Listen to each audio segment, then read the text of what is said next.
Listen carefully. Your mind is not weak because it lacks power. Your mind is weak because it obeys everything. A fearful thought appears and you follow it. Someone doubts you and you carry their voice for years. Pressure arrives and your focus disappears. You call this normal. I call it slavery. The most dangerous prison has no walls. It is built from thoughts you never questioned, fears you never faced, and habits you repeat without awareness. But there is a way out. Not a trick, not magic. A forbidden technique of mental mastery. Forbidden because most people are too distracted to practice it, too comfortable to endure it, and too afraid to discover what they could become. Today, I will show you how to take your mind back. Before you can control your mind, you must discover what is controlling it. Many people believe every thought inside their head belongs to them. It does not. Some thoughts belong to your parents. Some belong to teachers who underestimated you. Some belong to people who laughed when you failed. Some belong to a society that tells you what success should look like, how strong you should be, how much money you should have, and how quickly you should arrive. You have collected these voices for years. Now they speak through you. You stand before an opportunity, and a voice says, "You are not ready." You look at someone more successful, and a voice says, "You will never reach that level." You make one mistake, and a voice says, "This is proof that you are a failure." But who gave that voice authority? When did you agree to obey it? You cannot master a mind that is crowded with commands you never chose. That is why the first forbidden technique is not adding more knowledge. It is removing noise. A cup that is already full cannot receive anything new. But most people are afraid to empty the cup because their noise has become familiar. They are familiar with worry, familiar with comparison, familiar with disappointment, familiar with explaining why they cannot change. Even suffering can become comfortable when you have carried it long enough. You say you want peace, but you continue feeding the thoughts that disturb you. You say you want confidence, but every morning you repeat the story of your weakness. You say you want a new life, but you protect the identity created by your old wounds. And you must see the contradiction. The mind becomes what it practices. If it practices fear, fear becomes natural. If it practices hesitation, hesitation becomes automatic. If it practices excuses, every obstacle becomes a reason to stop. But when the mind practices observation, something powerful happens. You begin to notice that a thought is not an order. A thought is only an event passing through awareness. It can enter, it can speak, and it can leave without controlling your next action. Sit quietly for a few minutes each day. Do not force the mind to become silent. That will only create another fight. Simply watch. A thought appears about the past. See it. A fear appears about tomorrow. See it. A memory tries to pull you into anger. See it. Do not chase it. Do not wrestle with it. Do not build a home around it. Let it pass. At first, your mind will resist. It has been rewarded for noise all its life. It will remind you of unfinished work. It will create imaginary problems. It will replay old conversations. It will tell you that sitting in stillness is a waste of time. Remain there. The purpose is not to destroy thought. The purpose is to stop becoming every thought that appears. This is the difference between an untrained person and a master. The untrained person says, "I feel fear, so I must retreat."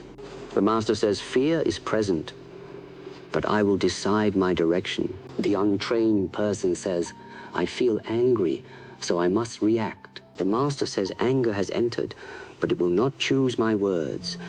The untrained person says, "I doubt myself, so I must not be capable." The master says, "Doubt is speaking, but doubt is not evidence." Do you understand? Mental mastery begins when you separate the observer from the noise. You are not the voice saying you will fail. You are the one hearing that voice.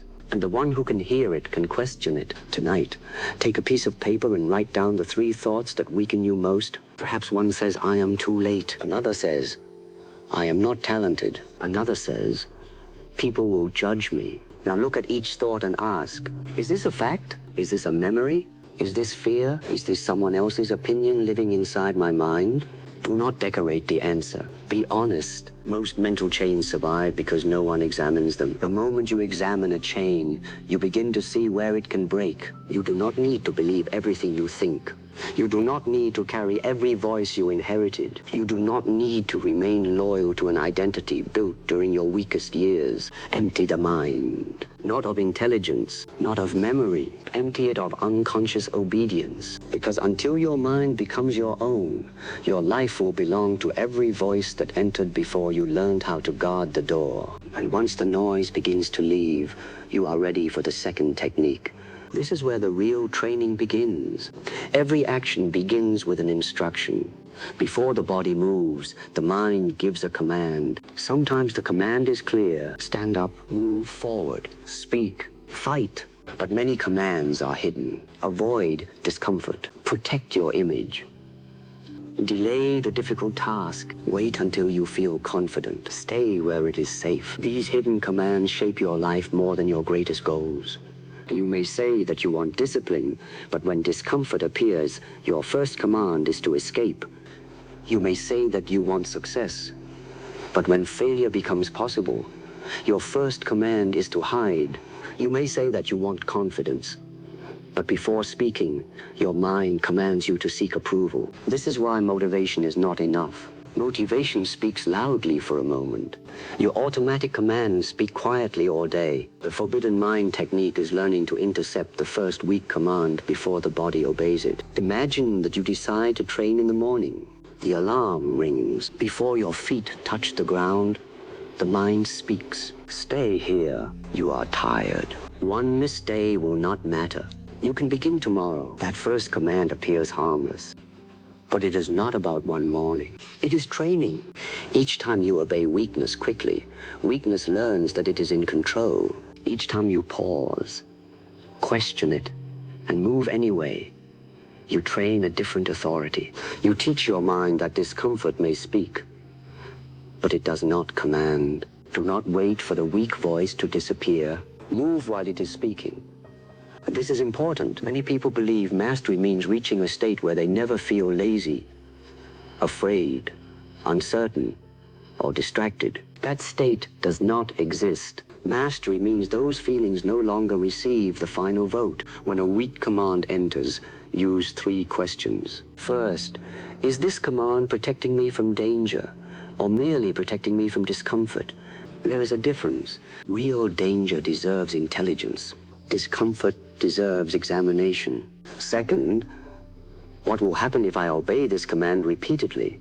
Do not judge the choice only by the next 5 minutes. Judge it by the person it is building. Sleeping longer may feel good now, but who are you becoming if you surrender every morning? Avoiding the conversation may feel safe now, but what kind of life is created by years of silence? Quitting may remove pressure today, but what happens to your self-respect when retreat becomes your habit? Third, what is the smallest strong action I can take immediately? Do not always demand a giant victory. The mind becomes overwhelmed when you make every step enormous. You do not need to complete the entire journey in one moment. Stand up, open the page, make the call. Put on the shoes, write the first sentence. Take one step toward the thing your weaker mind wants to avoid. Action interrupts the argument. The longer you negotiate with weakness, the more intelligent weakness becomes. It will produce convincing reasons. It will use your past. It will use your exhaustion. It will use the opinions of others. It will even use the language of patience and self-care to hide your fear of movement. Be careful. The mind can turn excuses into philosophy. That is why speed matters. Not reckless speed, decisive speed. When you recognize the correct action, shorten the distance between decision and movement. A warrior does not spend 10 minutes debating whether to defend himself after the strike has already begun. He sees, he responds. Life also moves quickly. Opportunities close, courage cools, focus breaks. The longer you hesitate, the more power you give to imaginary outcomes. Train this in small moments. When you know the room needs cleaning, begin before your mind creates a story. When you know you must exercise, move before comfort begins negotiating. When you know an apology is necessary, Speak before pride builds its defense. When you know a decision is right, stop waiting for the absence of fear. Confidence often comes after movement, not before it. The person waiting to feel ready may wait forever. The person who acts while uncertain begins creating evidence that they can be trusted. And self-trust is built from evidence. Every promise you keep to yourself becomes evidence. Every difficult action completed becomes evidence. Every moment in which fear spoke but did not control you becomes evidence. Soon your mind begins to change its first command. Instead of avoid, it says approach. Instead of later, it says begin. Instead of what if I fail, it asks, what can I learn? This transformation does not happen through one emotional speech. It happens through repeated obedience to the stronger command. You are always training something. When you delay, you train late. When you complain, you train helplessness. When you focus, you train focus. When you act, you train courage. The question is not whether you are training your mind. The question is what you are training it to become. Control the first command. Because the first command becomes the first action. The first action becomes a habit. The habit becomes a character. And character eventually becomes destiny. But action without calm can become chaos. You must learn to move quickly without becoming mentally reckless. That brings us to the third lesson. Anyone can appear calm when nothing is happening. The real mind is revealed when pressure arrives, when the plan fails, when someone insults you, when your heart begins beating faster, when the room is watching, when you have only seconds to decide. Pressure does not always create weakness. Often, pressure reveals the weakness that was already there. A glass may look strong while sitting on a table. Only when it is struck do you discover whether it can endure force. Your mind is the same. You may believe you are patient until someone disrespects you. You may believe you are focused until distractions surround you. You may believe you are courageous until the result actually matters. Do not be ashamed when pressure reveals you. Be grateful. Now you know what must be trained. The forbidden technique is not avoiding pressure. It is creating stillness inside pressure. Stillness does not mean becoming slow. It does not mean becoming passive. It means your internal world is not thrown into disorder by every external movement. Look at water in a deep lake. The surface may be touched by wind, but the depth remains quiet. Most people live only at the surface. One comment disturbs them. One failure defines them. One delay destroys their patience. One emotion takes control of the entire body. They are moved by everything because they have no depth. Depth is created through the pause between stimulus and response. Someone speaks harshly. There is a pause. A problem appears. There is a pause. Fear rises. There is a pause. Inside that pause, you recover choice. Without the pause, you are a machine reacting according to old programming. With the pause, you become conscious. Begin with your breath. Your breath is one of the few bridges between the automatic body and the deliberate mind. When panic rises, breathing becomes shallow. When anger rises, breathing becomes sharp. When anxiety rises, the chest becomes tight and the body prepares for danger, even when the danger exists only in imagination. Do not begin by arguing with every thought. Begin by changing your physical state. Inhale slowly. Do not lift the shoulders. Let the breath enter deeply and naturally. Pause for a moment. Then exhale longer than you inhaled. As you exhale, release the jaw, release the hands, release the unnecessary tension in your face. Do this again.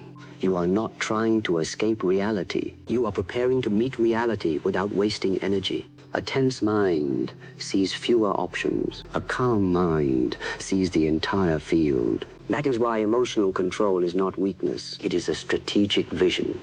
When anger controls you, your opponent knows where you will move. When fear controls you, the obstacle knows how to stop you. When pride controls you, anyone can manipulate you by challenging your image. But when you can feel emotion without immediately becoming its servant, you become difficult to control. A person insults you. Your body wants to react. Pause. Ask yourself, What result do I want from this moment? Do you want peace? Do you want to understand? Do you want to protect your dignity? Do you want to prove that another person can control you with a few words? Your first reaction is often designed to release emotion, not create the best result. A master chooses the result, then he chooses the response. Suppose you fail publicly. The untrained mind panics. What will people think? I have destroyed everything. I should disappear. Pause. Breathe. Remove the drama. What actually happened? You attempted something. The attempt produced a result. The result contains information. Use the information. This is how stillness changes failure from humiliation into instruction. Suppose an opportunity arrives and you feel nervous. Do not tell yourself that nervousness means you are not ready. Your body may simply be preparing for an important moment. Breathe. Feel your feet on the ground. Look at what is directly in front of you. Choose one clear action, not 10 actions. 1. Pressure becomes overwhelming when the mind tries to solve the entire future at once. Return to the present movement. This sentence, this breath, this decision, this step. The present is usually manageable. The imagined future is what crushes you. Train stillness when life is calm so it becomes available when life is not calm. Sit without your phone. Walk without constant sound. Eat without rushing. Listen to someone without preparing your reply. Finish one activity without checking 5 other things. These small practices teach the nervous mind that silence is not danger. Many people cannot remain still because stillness forces them to meet themselves. Without entertainment, they feel their loneliness. Without noise, they hear their doubts. Without constant movement, they remember what they have been avoiding. So they reach for distraction again and again. But what you avoid in silence controls you in noise. Enter the stillness. Let the discomfort rise. Remain present. You will discover that feelings are waves. They rise, they peak, they pass. You do not have to build your life around every wave. When pressure arrives, remember this sequence. Pause, breathe, relax unnecessary tension. See the situation clearly. Choose the result. Take one deliberate action. This is not complicated, but simple things become powerful when practiced deeply. A person who remains calm can use all of his strength. A person in panic wastes half of his strength fighting himself. Stillness protects your energy. Stillness sharpens perception. Stillness gives you access to timing. And timing can defeat force. But calmness alone is not enough. You can become peaceful and still accomplish nothing. The next technique turns stillness into concentrated power. The weakest light fills a room. The strongest light cuts through steel. The difference is concentration. Most people do not lack energy. They leak energy. Their attention is divided between the task in front of them, the message on their phone, the opinion of another person, a memory from yesterday, and a fear about tomorrow. They call this a busy life. But activity is not always progress. Movement is not always direction. Noise is not always power.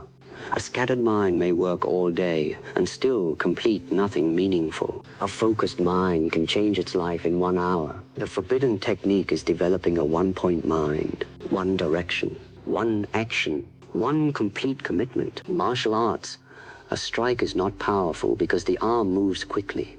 The entire body must agree with the strike. The feet, the hips, the breath, the timing, the eyes, the intention. If one part moves against the others, force is lost. Your life works the same way. You say you want success, but your habits move toward comfort. You say you want peace, but your attention moves toward conflict. You say you want mastery, but your time moves toward distraction. Your energy is divided because your life does not agree with your words. Focus begins with agreement. Your goal, schedule, environment, and repeated behavior must point in the same direction. Do not tell me what you want. Show me what receives your best hours. Show me what receives your attention when no one is watching. Show me what you protect from interruption. That is what you truly value. Many people protect entertainment more fiercely than they protect their purpose. They will ignore their training, delay their work, and break promises to themselves. But they will never miss another hour of distraction. Then they say they are unlucky. Luck is not the main problem. Their power has no direction. Choose one important target, not 20. One. Ask yourself, what single achievement would improve several areas of my life? Perhaps it is building discipline. Perhaps it is completing your education. Perhaps it is developing a skill. Perhaps it is restoring your health. Perhaps it is creating a business. Perhaps it is learning to control your emotions. Now give that target a daily place in your life. Do not leave it to mood. A goal without scheduled action is only a wish wearing serious language. Set a period of time in which only one task exists. Remove the phone. Close unnecessary pages. Tell the people around you that you are unavailable. Sit down. Begin. At first, the mind will search for escape. You will suddenly remember small tasks. You will feel the desire to check messages. You will wonder whether another method would be better. You will feel restless. This is not proof that you cannot focus. This is the beginning of focus training. Attention is like a muscle. A weak muscle trembles under resistance. A weak attention trembles under silence. Do not punish yourself. Return to the task. Each return is a repetition. You became distracted. Return. You felt bored. Return. You doubted the plan. Return. You wanted stimulation. Return. The power is not in never becoming distracted. The power is in shortening the time it takes to return. Soon, the mind learns that escape will not be rewarded. The task becomes deeper. Time begins to disappear. Your actions become cleaner. This is where ordinary work starts becoming mastery. Most people remain beginners because they never stay with one thing long enough to enter its depth. They collect methods, collect books, collect advice, collect unfinished projects. They know many beginnings and very few endings. Do not become a collector of beginnings. Finish something. Completion changes the mind. It teaches you that discomfort can be survived. It teaches you that confusion can become clarity. It teaches you that patience creates skill. It teaches you that you are capable of carrying weight for longer than your emotions predicted. There is a reason the one-point mind feels dangerous. A deeply focused person is difficult to distract, difficult to discourage, and difficult to compete with. While others constantly restart, he continues. While others chase excitement, he develops ability. While others talk about potential, he converts potential into evidence. Focus also requires sacrifice. Every meaningful yes demands many smaller no's. Yes to training means no to certain comforts. Yes to peace means no to unnecessary arguments. Yes to mastery means no to endless novelty. Yes to your future means no to some pleasures of the present. People want concentrated power without concentrated sacrifice. It is impossible. You cannot strike in every direction and expect force. You cannot walk on 6 roads and expect to arrive quickly. Choose, commit, remove, repeat. And when your mind asks whether the effort is worth it, remember this. You are not only completing a task, you are creating a mind that can remain where you place it. That ability is more valuable than any single achievement. A mind that can focus can learn. A mind that can focus can rebuild. A mind that can focus can endure boredom long enough to develop greatness. A mind that can focus can resist manipulation, because wherever your attention goes, your life follows. Guard it, direct it, sharpen it, turn your scattered light into a blade. But even a focused person will meet fear, and fear can break concentration if you do not understand how to use it. So now we enter the 5th technique. Fear is not proof that you are weak. Fear is proof that you are alive and standing near uncertainty. The mistake is not feeling fear. The mistake is allowing fear to choose your direction. Most people treat fear as a wall. They approach a difficult moment, feel tension in the body, and immediately assume they should stop. But fear is not always a wall. Sometimes it is a doorway. A door shakes because something important may exist on the other side. You fear speaking because your voice matters to you. You fear starting because the dream matters to you. You fear rejection because connection matters to you. You fear failure because the goal matters to you. Fear often guards the place where growth is waiting. The forbidden technique is not eliminating fear. It is converting fear from a command to retreat into energy for movement. First, name the fear clearly.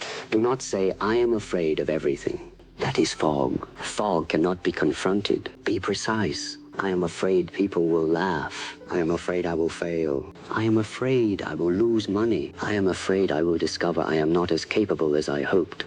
I am afraid I will succeed and then be expected to maintain it. The clear enemy is smaller than the invisible enemy. Once fear has a name, ask what it is trying to protect. Your image, your comfort, your body, your sense of belonging, your old identity. Some fears protect you from real danger. Respect them. Other fears protect you from becoming unfamiliar to yourself. Challenge them. The old identity wants survival. Even when the old identity is unhappy, it prefers familiar unhappiness to unfamiliar possibility. You say, I want to change, but change threatens the person you have practiced being. The undisciplined version of you is afraid of discipline. The silent version is afraid of speaking. The dependent version is afraid of standing alone. The hidden version is afraid of being seen. Growth feels dangerous because something must die. Not your body, your limitation, your excuse, your old story, your need to remain acceptable to everyone. You cannot become stronger while protecting every weak identity you have created. When fear rises, feel where it lives in the body, perhaps in the chest, perhaps in the stomach, perhaps in the throat. Do not insult it. Do not pretend it is absent. Breathe into the tension.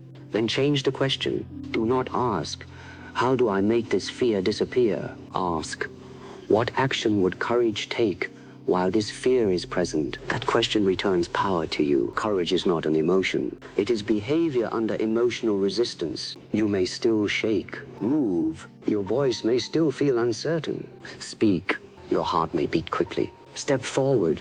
The body learns from experience. When you face a fear and survive, the mind updates its understanding. When you avoid a fear, the mind assumes avoidance saved you. Then the fear grows. Avoidance rewards fear.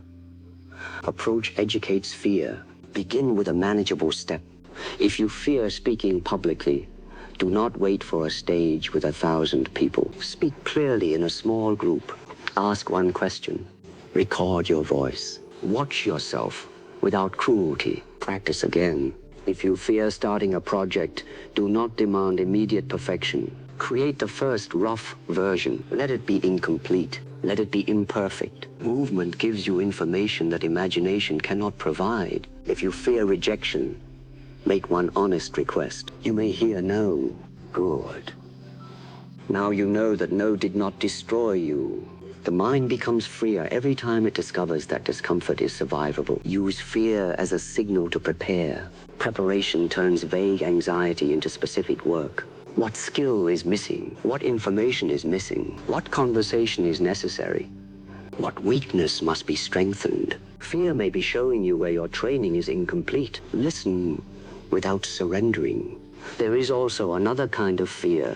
Fear created by imagination without action. You replay disasters. You create arguments that have not happened. You experience rejection before asking. You suffer failure before attempting. This is wasted pain. Do not pay the emotional price for an event that may never occur. Return to what is real. What can you do now? What can you control now? What step exists now? The mind wants certainty before movement. Life rarely offers certainty. You move, observe, adjust, and continue. That is how confidence is built. Confidence is not knowing that everything will succeed. Confidence is knowing that you can respond even if it does not. You do not need complete control of the future. You need trust in your ability to meet it. The next time fear appears, say, you may walk with me, but you will not lead me. Feel the energy. Direct it into preparation. Direct it into attention. Direct it into movement. Fear and excitement often produce similar sensations in the body. The interpretation changes the experience. Instead of saying, I am terrified, say, my body is preparing. Instead of saying something is wrong, say something important is happening. Instead of saying, I must escape, say, I must become present. This is not pretending. It is choosing a useful relationship with energy. Fire can destroy a home. Fire can also forge steel. The fire is not the master. The person directing it is the master. Let fear sharpen you. Let it show you where you care. Let it reveal where you need preparation. Let it push you toward the edge of your current identity. Then step beyond that edge. Not carelessly, not blindly, consciously. Because on the other side of fear, you may not find immediate victory, but you will find a larger version of yourself. And that person must learn the final technique. Strength without adaptability becomes another prison. Many people confuse strength with rigidity. They believe a strong person never changes direction, never changes opinion, and never admits that a method has stopped working. That is not strength. That is fear wearing armor. A rigid person may look powerful in calm weather, but when life changes, rigidity becomes weakness. The branch that refuses to bend breaks. The mind that refuses to learn becomes outdated. The person who needs every event to match the plan eventually collapses when reality refuses to cooperate. The final forbidden technique is becoming formless without becoming empty, adaptable without becoming directionless, flexible without abandoning your principles. You must know the difference between your center and your method. Your center is what you stand for. Your method is how you move. Your center may be discipline. Your method may change. Your center may be honesty. The words you use may change. Your center may be growth. The road toward growth may change many times. Weak people abandon the center when the method fails. Rigid people protect the method even when it betrays the center. The master keeps the center and changes the movement. Suppose you have a goal and your first plan fails. Do not confuse a failed plan with a failed purpose. Study what happened, what worked, what did not, what changed, what assumption was incorrect, then adjust. This is not quitting. It is intelligence in motion. In combat, if you enter with only one fixed sequence, you are not fighting the opponent in front of you. You are fighting the opponent you imagined. Reality will punish that arrogance. You must observe, respond, flow. Life is also an opponent that refuses to follow your script. People change, markets change, bodies change, opportunities change. The world does not ask permission before moving. If your peace depends on everything remaining familiar, you will live in constant anxiety. Become capable of moving with change. But do not misunderstand me. Flowing does not mean allowing life to carry you anywhere. Water flows, but it also has direction. A river moves toward the sea. Adaptability without direction becomes drifting. Direction without adaptability becomes breaking. You need both. Create principles, not prisons. A principle says, I train my body consistently. A prison says, if I cannot follow this exact routine, I will do nothing. A principle says, I speak honestly.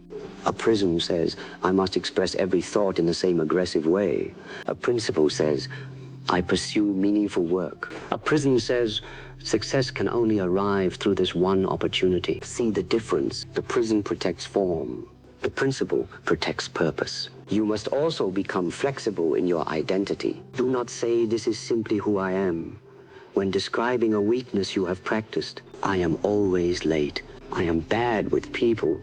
I cannot focus. I have no discipline. I am not confident. These are not permanent truths. They are descriptions of repeated behavior. Behavior can be trained.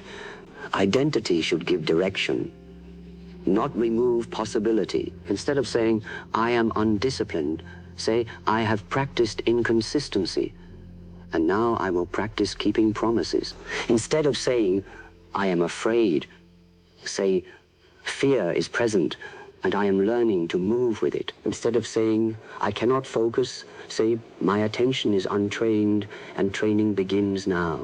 Language matters because the mind listens. Do not imprison tomorrow with the vocabulary of yesterday. Become a student again. Study what is useful. Test it. Keep what produces truth in your experience. Release what is empty. Do not worship a method because it belongs to a famous teacher. Do not reject an idea because it comes from an unfamiliar person. Truth does not require decoration. Results reveal value, but never become a copy. Imitation may help you begin.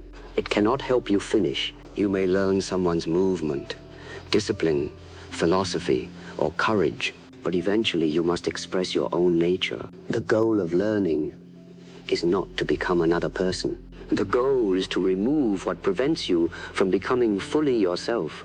A tree does not study another tree to copy the shape of every branch. It receives light, it receives water, and it grows according to its own structure. You are the same. Learn from teachers, but do not disappear inside them. Use wisdom to discover your own voice. Use discipline to create your own path. Use technique until the technique becomes natural, and then stop thinking about technique. The higher skill does not look forced. The beginner remembers every rule. The master understands the principle beneath the rule. That is why freedom comes after discipline, not before it. Without discipline, freedom becomes impulse. With discipline, freedom becomes expression. Train the mind until calmness becomes natural. Train action until hesitation loses power. Train focus until distraction feels foreign. Train courage until fear becomes information. Train adaptability until change becomes material for growth. Then release the need to appear powerful. True power does not constantly announce itself. It does not beg for recognition. It does not need every argument to end in victory.